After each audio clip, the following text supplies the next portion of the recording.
دیروز ما شما که HTML آشنا شدیم و یک پیج اینترنت جور کردیم و باز دو گفتیم که اینی تگ ها هستن که اینی شروعشان است و این ختمشان هستن و یک ایسه از هید است و یک ایسه از بادی هستن. وقتی که تغییرات در بادی می آوردیم که در اینی بادی تغییرات باید او را داخل بادی تگ نوشته کنیم، بادی شروع بادی ختم در بینشان نوشته شود و کدام تغییرات در هید می آوردیم یا باز استرایل ها که باز پسان می خوانیم و ریز نوشته می کردیم و را باز در کدام تگ در هید شروع هید ختم در اینجا نوشته می کردیم.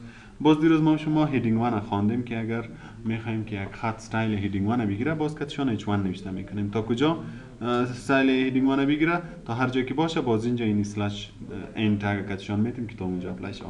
و به خاطر خط پاراگراف اگر میخواستیم که یک پاراگراف داشته باشیم باز چی نوشته میکنیم؟ پی رو نوشته میکنیم. پاراگراف شروع پاراگراف خط. امروز اگر ما میخوایم که یک عکس داشته باشیم که در روی صفحه یک عکس بیارم، فرض مثال ما زیر اینی پاراگراف میخوایم یک عکس داشته باشیم یا زیر اینی هیدینگ 1 میخوایم یک عکس داشته باشیم. هر جایی که میخوای که عکس داشته باشی کدش یا تگش باید همونجا نوشته شه.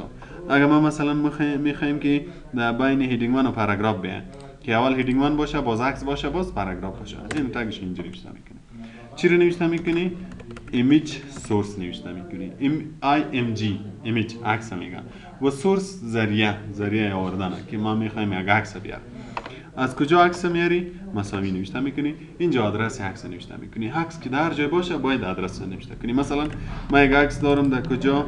در دی درایو داکومنتس یا در اینجا راستن در پیکچر مثلا اینی عکس است. سریع از که ما رایت کلیک پراپرتیز کلیک کنیم سعی کنیم اینجا مکمل آدرسشان نوشته می باشه. میبینین آدرسشان چی هستن؟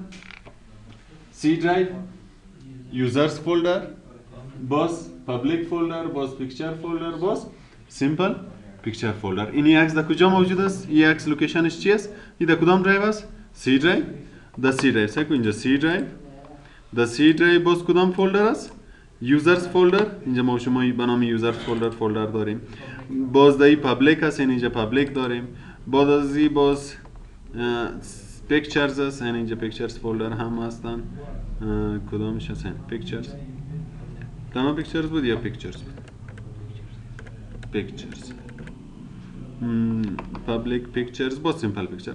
خوی آدرس پیکچر اینجا تایین نوشته است، یعنی پابلیک پیکچرز. بعد از چی هستن؟ سیمپل پیکچر که اینیه، اینی آدرسشان اینجا هستن. سر هر فایل سر هر عکس که رایت کلیک پراپرتیز کلیک کنی آدرسشان نشان میده که در کجا هستن. اینا ما رایت کلیک میکنم اینجا هستن.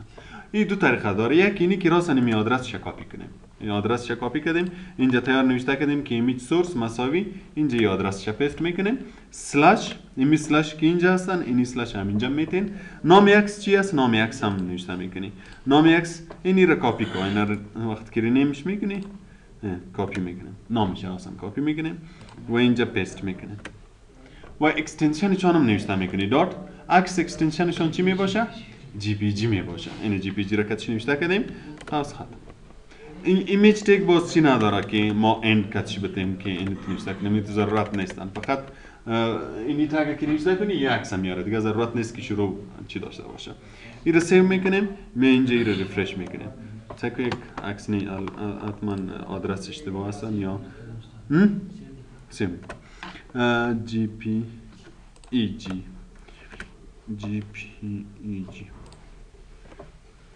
حتما آدرس اشتباه است. اینی طریقه خوب طریقه نیستن که ما راستن عکس آدرسش کپی کنیم باز ببریم اونجا بندازیم. این طریقه خوب صحیح طریقه نیست. چرا نیستن؟ یک خویی که اینی عکس در کدام درایو هستن؟ در سی درایو هستن. و این اینترنت پیج ما باز در کدام درایو هستن که ما سیو کردیم؟ این در کدام درایو هستن؟ این در این درایو هستن. عکس در یک درایو است، اینترنت پیج در دیگه جای هستن. حالا اگه این اینترنت پیجی که ما اینجا انداختیم به نام بریا اگر مثلا در فلش ما بگیریم در کامپیوتر دیگه ببریم، اگر در او کامپیوتر در اینی آدرسی که اینجا اینی عکس موقعیت داره، اگر اینی عکس در او موقعیت نباشه این عکس نشان نمیده.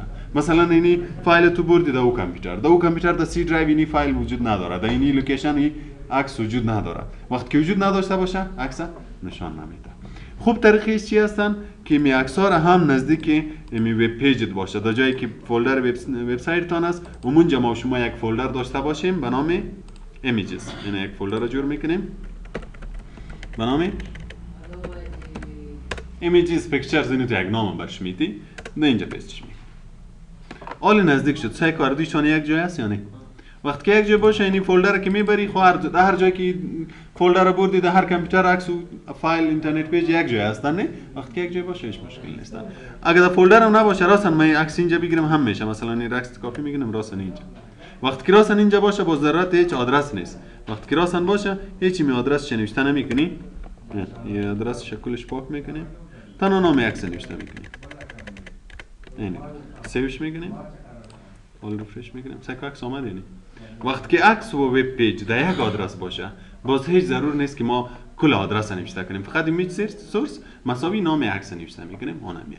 خب به خاطر که فولدر ما منظم باشه کل چیزا منظم باشه به خاطر که یک وبسایتی که ما جور میکنیم در امکان داره بسیار زیاد عکس‌ها استفاده شه بسیار ویدیوز استفاده شه بسیار زیاد پیجا داشته باشه باز اگر کل چیزا در یک فولدر باشه باز بسیار غیر منظم معلوم میشه. مثلا اگر اینجا عکسام باشه ویدیوز هم باشه اینترنت پیج هم باشه باز کلش میکس میشه استایل هم باشه میکس میشه باز غیر منظمیه. به خاطر که منظم باشه ما شما باید فولدر برشان داشته باشیم. این عکس ما بیشتر نامش دادیم اگه یک عکس ما دیلیت کنیم سکال اینجا بیایم میره رفرش کنیم عکس خودش چی میشه دیلیت میشه. سگ این نشان است که یک تگ عکس است ولی عکس نیست. چرا نیست؟ به خاطر که اینجا که نام ما گفتیم که این عکس بر ما نشان بده و عکس در اون جای موجود نیست. و عکس فعلا ما شما در کدام فولدر داریم؟ در فولدر به نام images.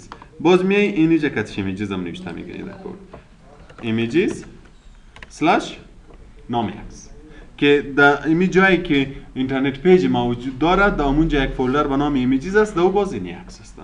حالا سیوش میگیریم ریفرش نکو عکس هست. خوب طریقش اینی هستن که همیشه این وبسایت و عکس‌ها در یک فولدر باشه و باز عکس‌ها بر خود یک فولدر دیگه داشته باشه ویدیوز جدا فولدر داشته باشه CSS استایلز که باز پسان می‌خوانیم جدا داشته باشه جاوا اسکریپت باز پسان می‌خوانیم جدا داشته باشه هر چیز بر خود یک فولدر داشته باشه تا کل چیزا منظم معلوم شه. اینی خوب طریقش است. حالا اگر کدام عکس دیگه رو میاریم مثلا من یک عکس دیگه میارم باید همین کارو بکنی که از اونجا کاپیش بگیری نه مثلا اینی عکس کاپیش میگیریم اینم در این فولدر پیست میکنم. حالا اگه اینی عکس میخوایم که بیایم نامش کاپی میکنیم اینجا برش باز یک تگ مثلا زیر از اینی عکس میاریم برش نوشته میکنیم ایمیج سورس مساوی فولدر به نام ایمیجز است و عکس به نام penguins.jpg سیوش میکنیم. سیو شرط است هر دفعه که هر تغییر می آوردی باید سیو کنی و بعد از او ریفرش کنی. حالا چند تا عکس شدن؟ دو تا عکس شدن. باز اگه میخوای که در عکس تغییرات بیاری مثلا ما میخوایم که این عکس کمی خرد شه کلان شه باز اینجا برشان پراپرتیز میدیم. مثلا ما میخوایم که خرد شه باز خرد و کلان شه ویدت و هایت برش میدی ویدت و هایت دیگه ویدتش چند باشه اینجا نوشته میکنی. مثلا میگم که ویدتش 200 پیکسل باشه هایتش چند باشه هایتش هم نوشته کردم میتونی فعلا متناوی نوشته میگم ریفرش میگم سکی خود باشه.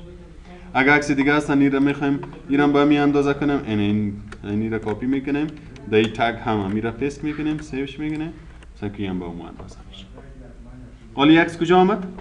پالویش آمدن. اگر با می اندازه یک عکس دیگه باشه و هم پالویش میاد تا که تای سر میرسه. باز وقتی که جایی نباشه کجا میاد باز پایین میاد. اگر ما میخوایم امیال این عکس پایین بیاد باز در بینشان یک تگ دیگه است به نام بریک برشون میدیم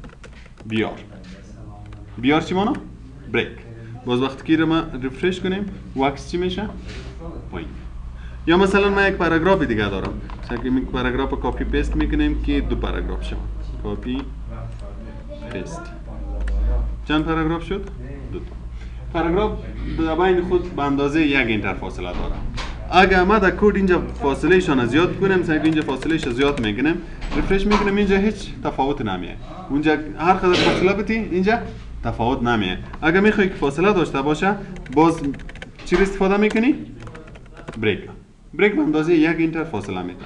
بریک مثلا یک اینتر بین فاصله پیدا شد. اگر باز یک بریک دیگه بدی باز دیگه به همین اندازه به همین ترتیب. اگر میخوایم که یک لاین در بینشان بیاین باز HR نوشته میکنی باز که اینجا بیاین HR مانا horizontal line باز ریفرش میکنیم در بینشان چی میاد؟ یک لاین. باز اگر ما میخوایم که در بک‌گراند یک عکس داشته باشم یا بک‌گراند ما یک کلر داشته باشه، باز در اون صورت بک‌گراند از کجا شروع میشد؟ از بادی تک شروع میشد، نه؟ از اینجا باز نوشته میکنی بی جی کلر نوشته میکنی، بک‌گراند کلر. وقتی که میخوای که سفید رنگ داشته باشه باز بی جی کلر نوشته میکنی، مساوی چی باشه؟ مثلا من میگم بلو باشه، گرین باشه، هر نام رنگی که نوشته کردی اون چیز میاد. مثلا من میگم که گرین باشه، ریفرش. بک‌گراند کدام رنگ میگیره؟ گرین. یا مثلا میگم که بلو، پینک میگم باشه، پینک. ریفرش میکنه کلر پینک میگیره. اگر میخوایم که عکس بیه به جای کلر عکس بیه، باز بک‌گراند مکمل نوشته میکنی، باز در اون صورت بیجی کلر ریموو میکنی و چی رو نوشته میکنی؟ بک‌گراند. مساوی کدام عکس میخوای؟ باز آدرس عکس باید نوشته کنی. ما و شما اینجا حال فولدر داریم، در می عکس وجود داره، نه؟ این در این جایی که ما فولدر وبسایت ما است، اینجا به نام ایمیجز ما فولدر داریم. مثلا میخوایم که اینی در بک‌گراندش بیاد، این باز نامی از زیر میگیریم. در کدام فولدر است؟ ایمیجز، نام عکس اینی است و جی پی جی کاتشون نوشته میکنیم.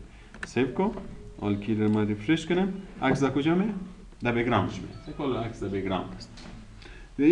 در بک‌گراند شد و اگر رنگ میخوای باز بیجی کلر. اگر ما میخوایم که این هیدینگ وان به نام بریا که هستن کلر ازی رو چینج کنیم یا مثلا فونت استایلش رو چینج کنیم، باز تغییرات دی بیارم، یا مثلا در اینی پاراگراف یا در این پاراگراف بخوایم تغییرات بیارم، باز در هر پاراگراف یا در هر تگی که بخوای تغییرات بیایی باید همونجا نوشته میشه.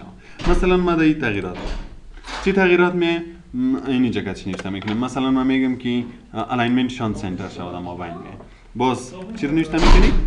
الاین نوشته میکنی. الاینمنت مکمل نوشته نمیکنی، تنها الاین. الاینش میگم چی باشه؟ مساوی با سنتر. ریفرش کو، عالی در کجا می؟ به سنتر. باز که می بک‌گراندش ریموو کنم، پس بیجی کلر کنم به خاطر که رنگ کمی واضح معلوم بشه. مساوی پینک. نه الاینمنت ازی سنتر شد. اگر میخوای که الاینمنت رایت شه، رایت نوشته کده میتونی، لفت نوشته کده میتونی و سنتر نوشته کده میتونی. اگر ما پس بیایم اینجا الاین رایت نوشته کنم، رایت سیو کنم، این کجا میره؟ در رایت. و اگر پس سنتر نوشته کنیم این پس سنتر. سنتر الاین شکو کدم الاین مساوی با سنتر. اگر بخوایم که فونت کلرش رو چینج کنم، باز هم همینجا نوشته میکنی، کلر نوشته میکنی. از کلر چی هستی؟ از هیدینگ وان است، چون دمی تگ است. ازی میگم کلر ازی مساوی با گرین شود. ریفرش کو. نه این باید فونت کلر شود، فونت کلر.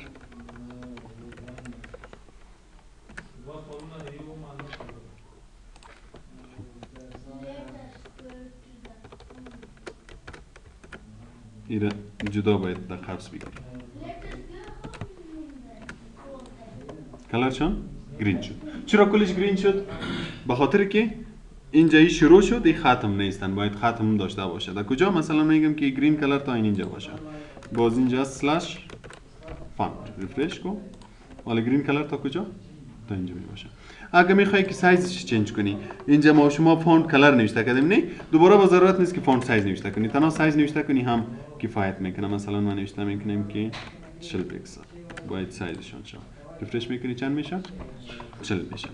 و اگر ما مثلا میخوایم که اینی تغییرات در اینی پاراگرافه، باز اینی کد در اینجا نوشته میکنیم، فقط اینی رو کپی میکنیم در اینی پاراگراف، مثلا در اینجا نوشته میکنیم و پاراگراف اینجا ختم هستن، فونت هم اینجا ختم میکنه. فونت.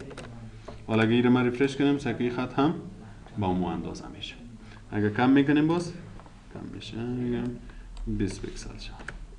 ریفرش کن، اندازه 20 پیکسل. هر قدر که کم میکنی کم میشه، که زیاد میکنی باز زیاد میشه. این شد بک‌گراند عکس آوردن و باز تغییرات. اگه میخوای که این لاین هوریزونتال لاین رنگ داشته باشه، باز اینجا نوشته میکنی کلرش، ویدور هایت کلی چیزا رو دادم میکنی. فهمیدین؟ بس همینجا.